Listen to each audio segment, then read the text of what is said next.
Combattant de l'indépendance, aujourd'hui victorieux, salut au nom du gouvernement congolais. À vous tous, mes amis, je vous demande de faire de cette 30 juillet 1960 garderie ineffaçablement gravée dans vos cœurs une date.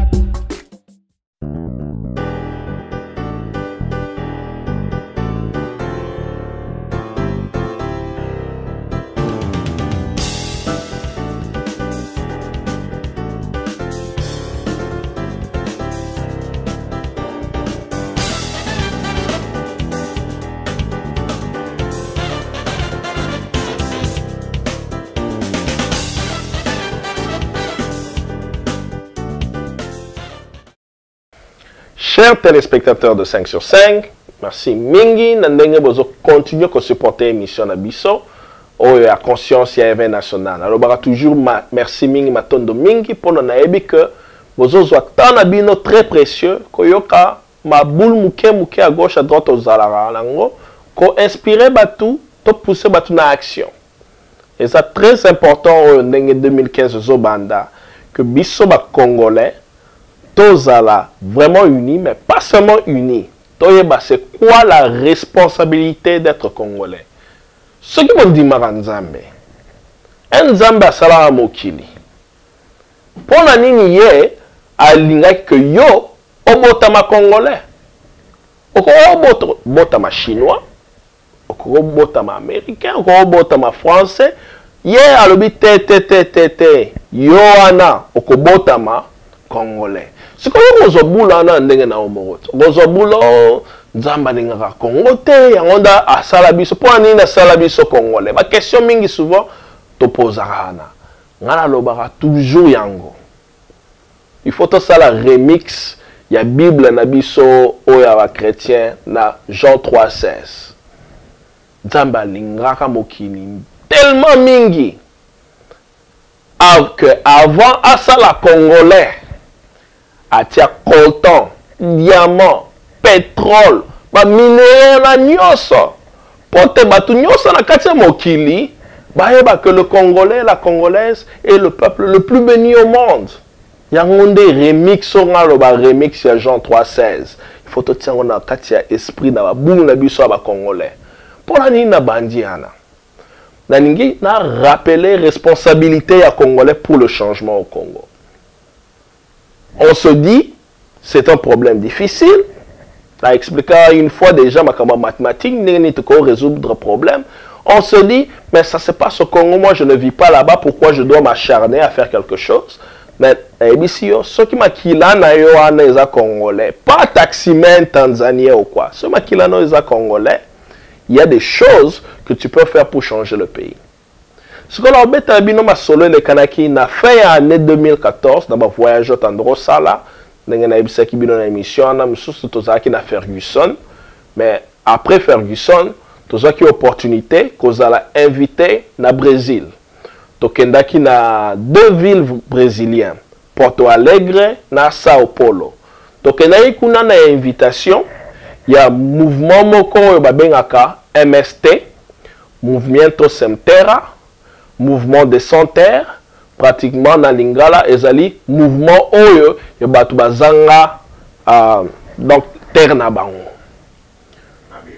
Mabele ndenge tolobara. Merci mingi producteur. Ndenge na masolo ya mabele ya na Brésil o ba invita ki biso ana. To ningaki ko kende kuna toyeba, qu'est-ce que les Brésiliens sont en train de faire pour changer leur pays? Pona oui, Vital Camero a autobimisa wa diplôme na gangi abimisi diplôme. Il est maintenant, clair, to ibisuko que non, a soit diplôme. Na ba boule na yana ngala zonga toujours na histoire Vital Camero pona. Alors bara likambumoko, c'est très important que Congolais que nous cherchons de nouveaux leaders au Congo, des gens qui vont changer le pays. Il faut que tu sois courageux na ermokoto poser ma question importante. Alobaka le Congo peut être le Brésil de l'Afrique. Est-ce que biso to kenda Brésil pona to comprendre pona nini ya lobaki ana? Si on appelle na yebi que na Amérique latine Le mouvement est belé. Qu'est-ce que les Brésiliens sont en train de faire que nous, Congolais, on peut apprendre? Il y a un Kenda Kuna. Toke Kuna, Ezaki, na quand Morobo et Basaki retraite il y a 4 jours. Au Babimisi, 1800 jeunes de l'Amérique latine. Le plus jeune qui était venu là-bas peut-être avait 15 ans. Le plus vieux peut-être dans les quarantaines. Babimisi Batouana Nyoso, Bayena Bamisus Bayena Avion, Bamisus Bayena Bus, Argentine, Colombie, Équateur, Cubain, Bazalekuna. La fille de Che Guevara elle-même, y est pas à la conférence à pour discuter le mouvement de la réforme agraire. C'est quoi? On a vendu boire, la Katiakan, dans la gauche à droite, dans un jeune, donc comme moyenne, il y a âge, on a monaki kuna, et ça qui pratiquement 19 à 23 ans, jeune bazaki ana. Toujours solo ba jeune, certains balobaki anglais mouké, moussous balobaki français quand mouké, mais tout ça là quand même opportunité à échanger. Jeune ana bazo pesanga ba théorie politique. Les jeunes de 18-19 ans bayebi que non, la carte Amérique latine, moni capitalisme, moni socialisme, balobi que capitalisme est en faillite. Pourquoi? Botaka les États-Unis, l'économie na bango se détruire. Batali socialisme balobi que non, beaucoup de biso ezana ba ressources, donc qui kosala ba hôpitaux, ba université, ko salisa bana na biso pour la vivre bien. Donc baza très clair, ba lingite baza na ba situation oyo na kati États-Unis. Oyo ba compagnie minière, ba multinationaux bazo contrôler ba gouvernement. Balingi que ba ressources na bango eza contrôlé par le peuple. Jeune il y a 18-19 ans à ça la articulation politique dans la discussion moro botozo solo la bi. Mais par exemple ça avance boye ndenge nini. Na comment étudier le mouvement na bango na 4 jours tozala ki wana. Na comprendre que pendant ba dictateur na bango bazaye kuna na régime dictatorial basé na Brésil, plusieurs des prêtres utilisaient les églises pour mobiliser les gens. Plusieurs des prêtres, il y a l'église catholique, dans le Brésil, bomara bango, mingi peut survivre, ça qui action va continuer à survivre, éduquer la population du Brésil, que toko zonga na dictateur anate. Zui malongi il y a l'église catholique, quotidien on a un mouvement, un mystique. Cela veut dire quoi? Au moment où l'église catholique, tu as un acolyte. Acolyte, bazobina ana, bazosimba ba communion, bazomata na kati ya altar. Théorie nyonso ou bien symbole baza na kati ya église, balongoli yango, quotidien on a un mouvement. Nani na ko expliquer ngo.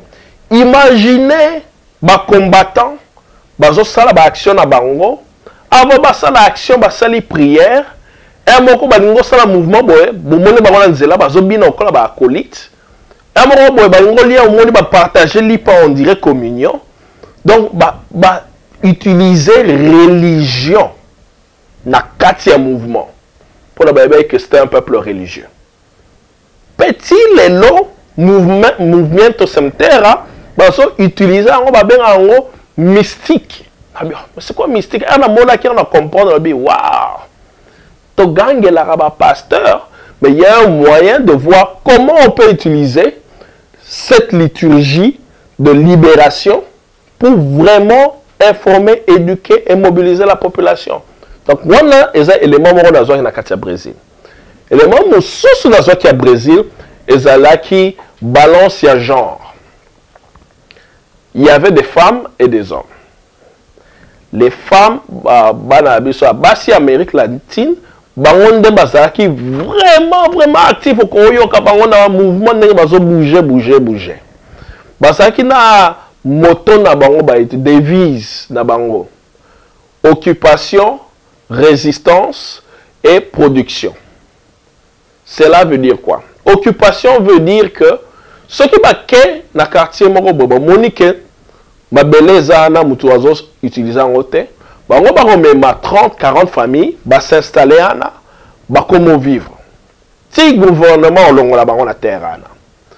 Si qu'on résistance et ça va action va salara que pour le gouvernement a empêché ba hôtel va vivre na mboka na bango. Ce sont les indigènes de ce territoire, de ce pays, ils se disent non, autochtones et ils doivent rester là-bas, ils se battent. Bazo bundela mboka na bango. Production zanine. Partout où il y a le mouvement Tosemtera, na ba kon na bango na ba salara, ils ont plus de 20 000 cons na Katia Brésil et chacun a un minimum de 100 familles. Il faut bon ça la mathématique. 100 familles, 20 000 cons, une famille peut avoir 4-5 personnes. Ouais. Donc bah c'est tellement une force na Katia Brésil.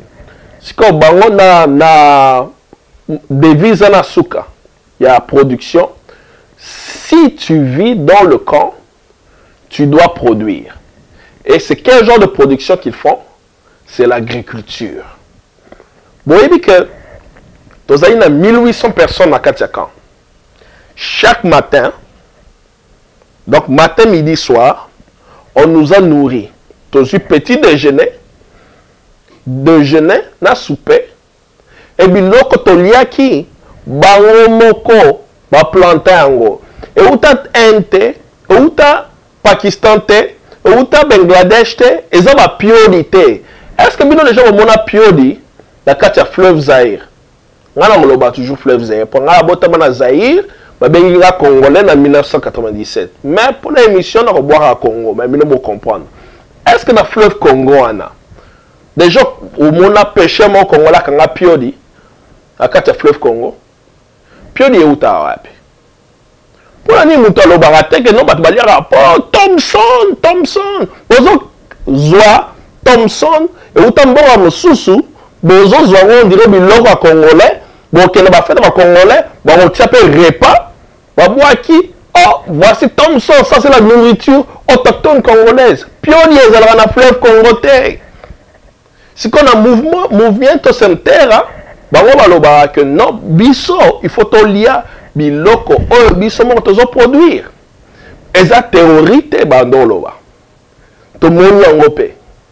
To moni place ni bazo planter biloko na bango, to moni ba raffinerie na bango, to moni ndenge nini pe production bazo sala ezo sala mbongo. Ba sali système moko la production ya riz par exemple, to ba pesa biso ba riz, il y a 1 kilo chacun, to zonga nango, riz moko ya vraiment malamu ponga mo na lia ki yango pe, mais riz ana 40% ya riz ba teki sakango na kati ya ba kan mususu. Basala. À peu près 10% mususu, après ça on a ba école. Na kati ba école soit professeur, na bani ba ngoso ba pe biloko na ba texango.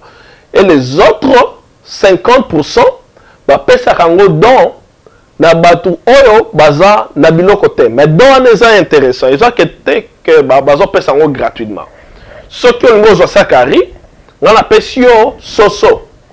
Na juste sac na ari. Donc ils ont échange mo basala. Ce qu'on a moni bonabi, mais tout ça en 2014, tout ça a comment un peuple, la Katia Brésil, qui continue à se battre pour être indépendant, mais bazolo bangote, mais bazo salamoussala pour nango.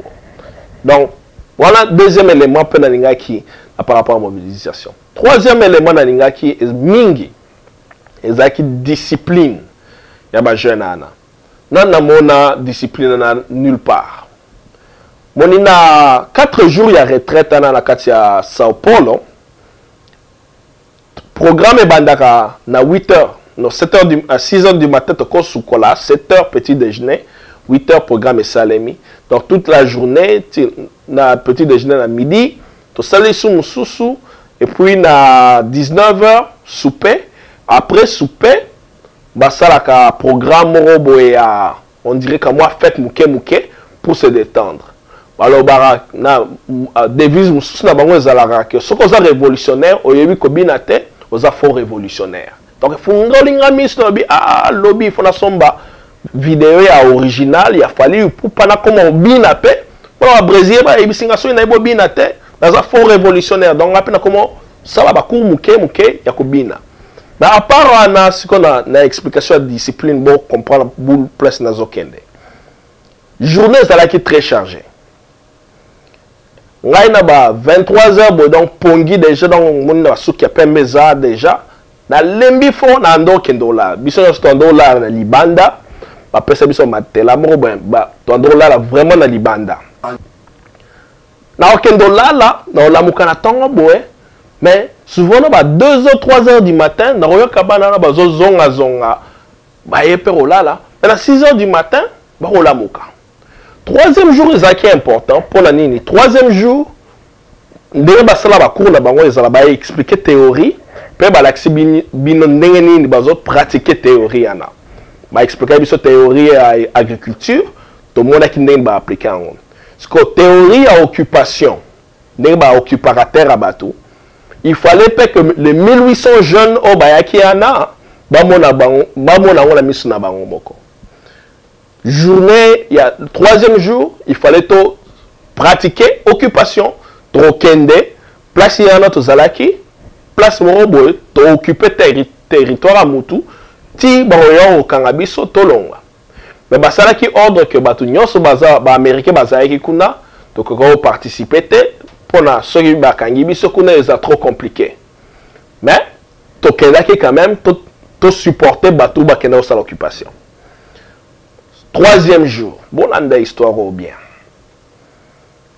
Na deuxième jour, on a pourquoi, tokoro là, on a peut-être 23h lissus. Banana, ti 3h du matin, bandoro sarana. Musique, bazo bina.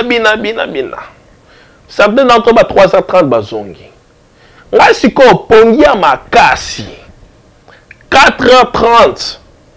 Makelele mongo on dirait masasi babeti likolo na zola mu kanabi oh babeta masasi ya oh ba M23 babimi lisusu likamunini babeti masasi na moni banana ba lamuki bazo sauter na bambetu na bango baza après bandola tabilamba 4h30 du matin oh baso kende wapi oh tozo kende occupation il faut to kende kuna na batongo pour l'attendre des acteurs qui occupent le territoire. À 5h du matin, bango nyos bazala qui près 1800 personnes bazwinzela ba kena ferme moko boye ya fermier moko boye o a utilisaka ba grain ya Monsanto. Ba pasoli pour la bouki porte ba continue kati ya ferme ana ba komi kolongola ba maïs so andoko planter na ba longola ba filmer nyoso na ezana kati ya vidéo ba filmer ba longoli ba détruire chana ba komo ganga pona nini na ko ganga la bango no expliquer pona nini ba détruire chana pona bato ba ebi ba grain ya Monsanto ezalaka mabe mingi pona ebebisaka mabele pe e contaminaka ba grain ya bato misusu. Par exemple, ceux qui ont maïs na wana au plantarango chaque saison rebimisa ba grain soko au planter na pollinisation les kanaka ce que ça pembeni ya ba grain ya Monsanto ba ça vraiment na effet pe na ba maïs nao et se transformer na ba maïs oyo et koko grandir yango broté. Qu'est-ce que cela fait? Ce qui ba grain no est contaminé, tu deviens esclave de Monsanto. Que chaque année, yo, il faut aucun de consommer ba grain pas na bango pour la organisation na ba grain mususu te. Imaginez si le gouvernement congolais va bengisa Monsanto na kati ya Congo. Vous connaissez que Monsanto va na kati ya Congo dans les 10 ans qui viennent. Ozala na manga na kati ya ndaku, tu pourras plus qu'on planter nzete na manga oloba neni manga na olia na pilipili na mongo langa na ko planter ngoli susuté. Pona gouvernement congolais ebimisi et pesi contrat na Monsanto na kati ya mboka. Na kati ya Brésil bazo bundela Monsanto. Ce qui est dans le Brésil, que Monsanto a longwa. Vital Kamerhe a lobby que le Congo doit être le Brésil de l'Afrique. Pourquoi Vital Kamerhe ne parle pas de Monsanto? Bon, moi, je suis abonné à la biso. On a obété à songa na kirota là-bas. Les Brésiliens, bazo sala nini na katia mbora là-bas. Ce qu'on va détruire Chana, donc de 5 h du matin, ti midi, bah sali musalana, puis bah zongi na camp, et puis musale continue na bi. Mais bah toi na balali peut-être 1 h du matin, 1 h kaka. De 3 h à 5 h, et ça t'a bah zongaki. Il fallait pas mon combat que nous sommes ça peu programme ça mais discipline là on y que oui on que ça la fête na yo mais un musale salemi il faut la muka na monia on là révolutionnaire brésilien ben inspiré tellement mingi après quand on a dans le Canada na katia Porto Alegre na katia Porto Alegre to kota la ba quilombolas et ça ba brésilien noir on va tracer origine na bango na katia Congo to solo na bango on a beteli bango ma solo ya ce qui se passe na katia mboka na biso ya Congo ba ko passer message ya situation na katia Congo na batu na bango pe toke na katia ville ya Porto Alegre ba côté o ba sala ki construction ya ba stade pour na Coupe du Monde et les Kanaki on a pe to moni mouvement mususu ya bato oyo bando longola bango na pembeni ya stade pour que gouvernement Brésil construit ba stade ana bazo continuer ko bundela oyo pese nga vraiment plaisir na courage ezali ko mona ba jeune brésilien partout na ba souche belé ya société bazo continuer ko bundela mboka na bango mais bando bundela mboka na bango na idéologie moko za claire. Pourquoi ce qu'on a bois comme idéologie? Bande comme susu on a zana bango na katia mboka na katia Congo. Na ebisa bango que il faut tout ça très attention de tozo bundela mboka. Pour bato ebele bazoganga Kabila dégage. Kabila va dégager. Mais ngana ningi que chaque jeune Congolais a tellement liboso na ngai, jeune congolaise, ouais. Tellement de bosso, Yebisangai, c'est quoi ta vision du Congo? Kabila part. Qu'est-ce que tu veux du Congo? Quel est le système économique et politique que tu veux avoir au Congo? Est-ce que tu veux nous donner le système économique qui va prendre les prêts de la Banque mondiale, les lois écrites par le Fonds monétaire international, les dons des pays européens, ça ne nous fait même pas honte. Et puis ça a sonné que l'Union européenne a donné de l'argent pour que l'armée congolaise puisse construire des latrines, toilettes, WC. Pour construire WC dans Katamboka, il faut tous un bongo. Il y a l'Union européenne. Si on a une idéologie, dans la discussion, on a une biso ya mboka ba congolais na ba congolaise. Kabila va dégager. Ngai na ningo ba vision na yo ezanini. Est-ce que yo oza Kabila 2 ou 3 ou bien oza Lumumba 1? Ya on nga ningo yeba. Na Brésil na monyango clair. Ba brésilien ba boyi ba zala lokola ba américain. Balobi ba ko construire système na bango économique na politique oyo eza par rapport à l'histoire na bango. Nous, c'est quel genre de système toningo zalango? Système politique ce qu'on a solo la bino na lobango de la émission kala. Système politique oyo gouvernement na ba politicien biso bazala ba compte à rendre na peuple té. Quelqu'un qui est payé plus de 10 000 $ au Parlement, Azonga na province n'a été azali parlementaire fédéral kuna na Kinshasa, a représenté dans le par exemple district il y a Rwenzori kuna na Nord Kivu. Azonga na kuna na nute. Mais ba futa kay na Kinshasa. C'est pas le système que moi je veux. Moi je suis clair que le système que je veux, c'est un système par le peuple, pour le peuple. Qui veut dire que quand les aventuriers des politiciens qui sont dans le Parlement congolais écrivent la loi à midi, je veux que le jeune Congolais, la jeune Congolaise puisse savoir c'est quelle loi que cette personne a écrite. Je veux que si ta rue n'est pas nettoyée, oyebi nanyango ifo benga pour poser question ngana futaka impôt ba taxe na ngai ndenge nini baka niveau yo ba bongisi te. Dans un autre Congo où le jeune Congolais, la Congolaise va se dire le Congo a une terre fertile. Que bakosomba piodité bakozwa mbisi malangwa ya fleuve Congo balia bakoplanter ba patate douce na bango moko na pomme de terre.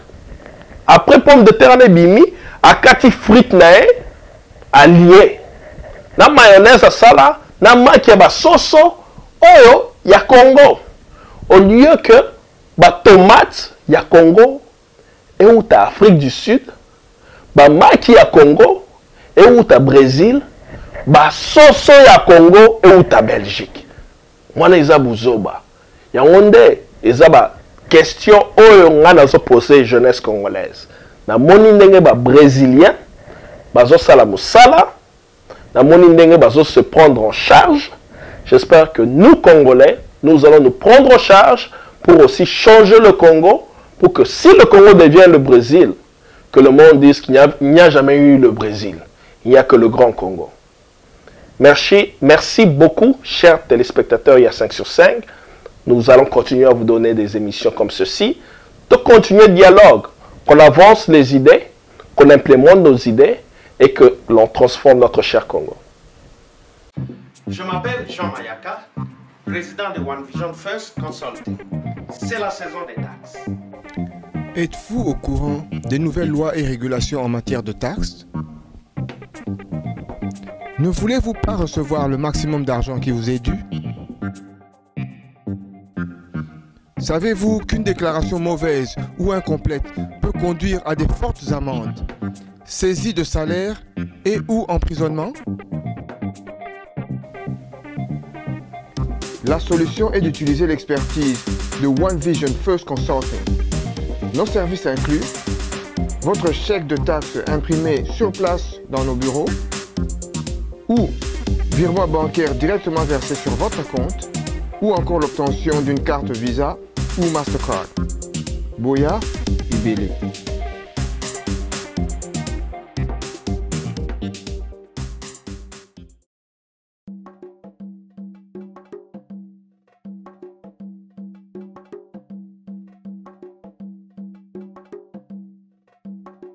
Combattant de l'indépendance, aujourd'hui victorieux, salut au nom du gouvernement congolais.